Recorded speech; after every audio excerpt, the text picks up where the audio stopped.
What's going on, guys? I'm Aaron from PhoneDog.com, and the Android phones, well, they keep coming, even in 2011. You have the Motorola Atrix 4G, an awesome high-end Android phone, 1 GHz Tegra 2, dual-core processor, 4-inch display, 5-megapixel camera, pretty cool device in terms of specs, in terms of speed, and more. It's available on AT&T now for $199.99. Then you have the Nexus S, a device that came out late last year, and is a good device as well. 1 GHz single-core processor, but 4-inch display, 5-megapixel camera, Android 2.3 gingerbread on this device as opposed to Android 2.2 on this one. Now, in typical Phone Dog fashion, what do you do when you have two phones that are good on two different carriers? You do a dogfight. That's what we're going to do, one between the Motorola Atrix 4G and the Samsung Nexus S. But first, special thanks to our friends at Best Buy Mobile. They're going to hook us up with two of these so we can give them away to you later on in the One Paw Bandit game. So if you do go in to get these, you walk out working, you get that email, the web, all that good stuff set up. Enough of that, let's figure it out. Which one of these is the best? Which one of these is the most tabbed device? One cool feature I just have to point out on the Motorola Atrix 4G, the biometric fingerprint reader. You can see over here, we'll do this just to show you location and security. We're going to set a screen lock, and then we can set it with our fingerprints. So we have to choose a pin still, because if it can't read your fingerprints, it obviously still wants to give you an option to get into the device. Backup option, because that'd be pretty bad if it can't read your fingerprint. So right hand fingerprint, 1. Let's try that again. 1. You can see what I'm doing back there. Good swipe, right index finger. So 3 good swipes, and then switch it over to the left hand.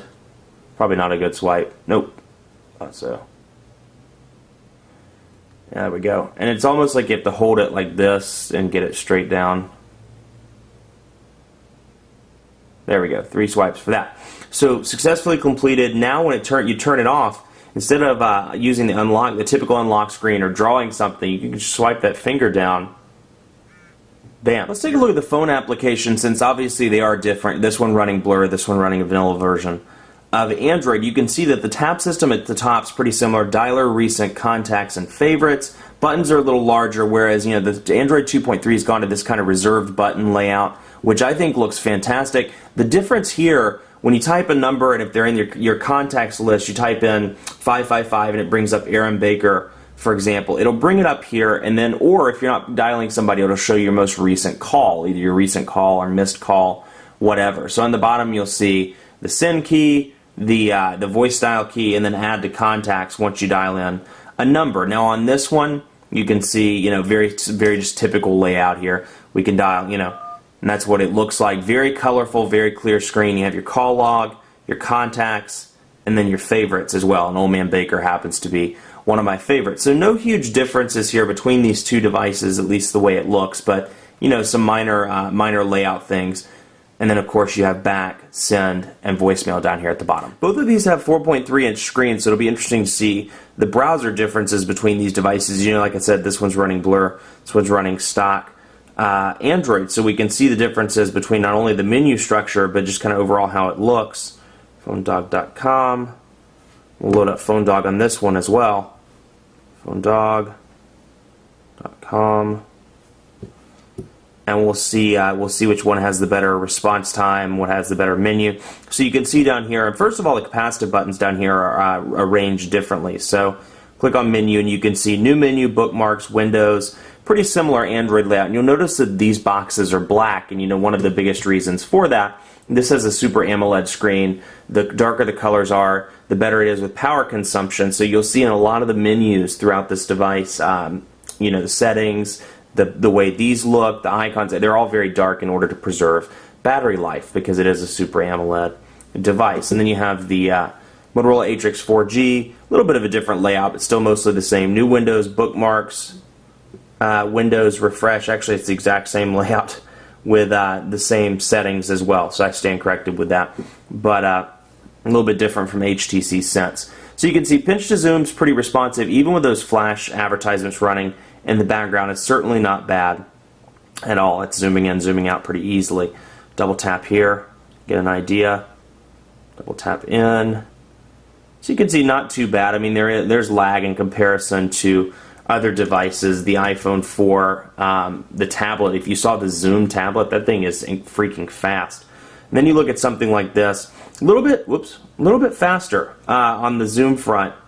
You notice pinch to zoom is a little bit faster on that device. Even, like I said, even with the flash advertisements running in the background, that's to me noticeably faster than the Atrix 4G. So you can see pretty responsive, double tap responsive as well, and like I said, the pinch to zoom is fairly responsive. So you can do just like I've shown off in other videos before. You can open up a second window. You can decide, you know, I don't want to go to the Google search. I want to go back to Phone Dog. Easily click between those, and it looks exactly the same on this device as well, just with some minor differences.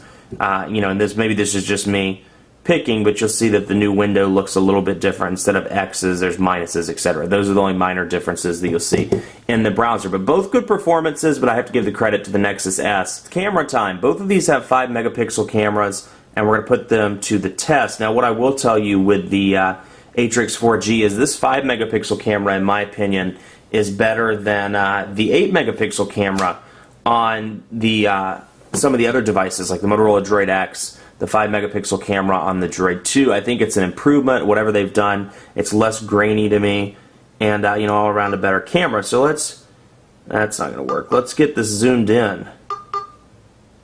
See if we can get this zoomed in. I have the Epic 4G here for a sample picture. There we go. Okay. So you can see that's what it looks like. Pretty clean picture, in my opinion.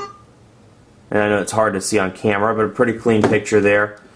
And then let's do the Samsung one. Now, frustration for me, I've said this in a bajillion videos, so I'm sure you know what's coming. There's no physical camera button, so you have to press and hold. So if you have shaky hands, or you're in the middle, you know, it's windy outside, or something where the phone can shake, it may not be the best picture for you. But let's focus and zoom in on that as well.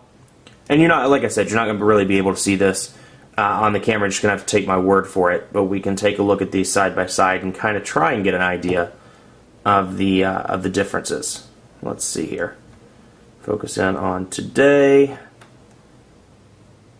and then you can see the differences there. And that's a little bit bigger. It's taking up the full screen on the Atrix, so a little bit of a bigger picture. But you know, I have to give it slightly to the Nexus S. I think the picture's more real. You can very easily see the letters on the keypad, and I have a big halogen light shining down on the left side, so it really captured that on the yellow button, in my opinion, as opposed to this one. So don't get me wrong, certainly a great picture on the Atrix 4G, and much better to me than the Droid X and the Droid 2, but I'd have to give the narrow edge to the Nexus S on the camera front. Let's take a look at speed tests pretty quickly here, get an idea of what those are like. T-Mobile's HSPA, this is not an HSPA Plus device. This is an AT&T HSPA Plus 4G, if you will, device. So let's take a look and see, you know, what we come up with in terms of speed test numbers. Then we'll run a quadrant standard score as well. Let's see. Make sure these are loaded. That's on Charlotte. Okay, here they are, both loaded on Charlotte. Let's begin the test and see which one's the best. Like I said, begin the test and see which one's the best. That was a rhyme.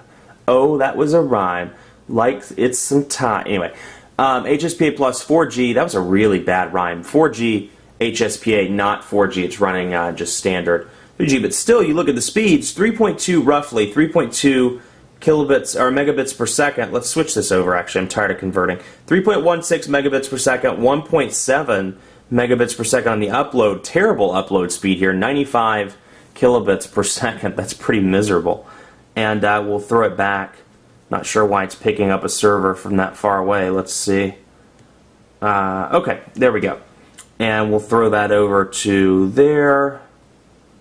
And we'll try it one more time, just to make sure. And then we'll run the quadrant standard score. Call it a day. So again, 3.39 megabits per second on the Nexus S. Upload speed looks pretty decent too. Download on the Atrix, about 2.3 megabits per second on the upload.